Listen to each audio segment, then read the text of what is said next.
government and the public policymakers responded with speed to contain the public health crisis. There was a very early lockdown which deepened the economic crisis. As you know, many of our African economies are driven by small and medium-sized enterprises which were heavily affected, and large numbers of jobs have been lost. It's projected now that up to 1 million jobs would be lost in South Africa. The last time we lost 1 million jobs was in the 2008-2009 crisis. But are they going to last forever, or just...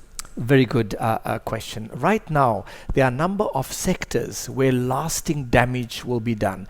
As you would have heard from the number of colleagues here, different of the African countries have unique features which affects how their countries are responding to the pandemic. In South Africa's case, it deepened an already existing economic recession. This year, it's projected that, I was just speaking to Jeremy, who's the chief China economist here, that this year we projected to have negative growth of minus 8.5%. 8.5? That is probably the worst in several generations in South Africa. Our budget deficit is going to be in double digits, again, the worst in about 28 years.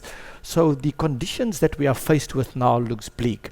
But I do want to end off though with a very optimistic note. The ingredients for medium and long-term economic growth in the continent and what you call the African century are still very robust. We have a very strong demographic dividend.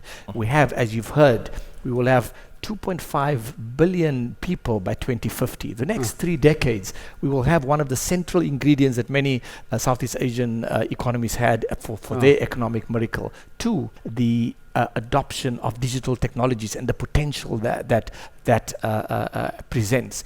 The continent can leapfrog by the adoption of these technologies a lot of the developmental challenges which we are currently facing.